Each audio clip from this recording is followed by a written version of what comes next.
Adora, He-Man's twin sister and defender of the Crystal Castle. This is Spirit, my beloved steed. Fabulous secrets were... Hey everyone, it's Lady Jaded. Thanks so much for checking into part 2 of my She-Ra tutorial. This is where I'm demonstrating using a product called Cosplay Flex Pebbles.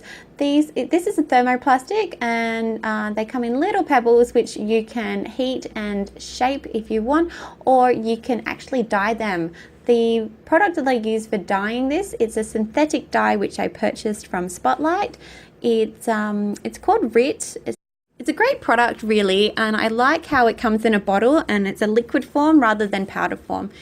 What you can do is you can get an old pot and pour your dye in with a bit of water and then heat it up, put your pebbles in.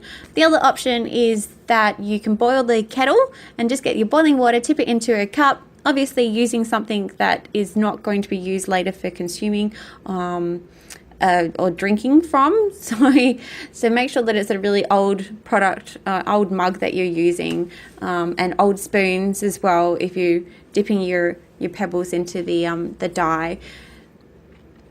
So boil the water and then you can tip the dye in and put your pebbles in, and voila! You just kind of like dunk them in and out of the dye and wait till it gets to the color that you think is suitable for what you're after. Keep in mind that the pebbles actually go clear when they are heated.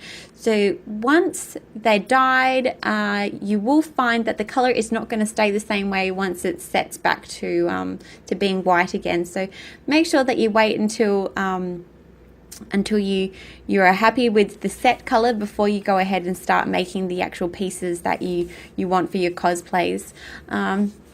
So one option is once you've actually dyed the pebbles and you're happy with it, and then you've got your mold. I've made my mold out of plaster of Paris. Another option is to make your mold out of silicone. I'll be talking about that later on anyway, as I've given that a go with a few other things. So heat your pebbles either using boiling water, so you can dip it back into the boiling water and then once it's out you can then reshape it. The other option is to use your heat gun. Be very, very careful when you're using the heat gun. Sometimes the pebbles can go a little bit tacky or a bit sticky. So I would probably, even though I'm demonstrating with a heat gun, I would probably still highly recommend that you use the boiling water method.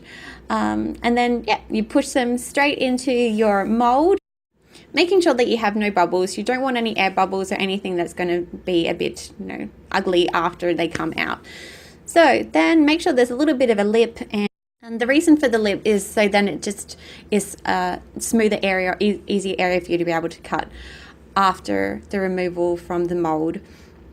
I have actually cut an area where the bead is going to then sit into my headpiece, of my She-Ra headpiece, and then I used again my contact adhesive to be able to stick the glue into the foam, and then we have it all looking nice and looking like it's all pretty much going to plan. So I hope this has been somewhat informative for you and you've learned something new. If you've got any questions, obviously I am here if you have them. Check out my page, my Lady Jaded page, and send me a message if you need to. But thanks again, and there's going to be even more coming along.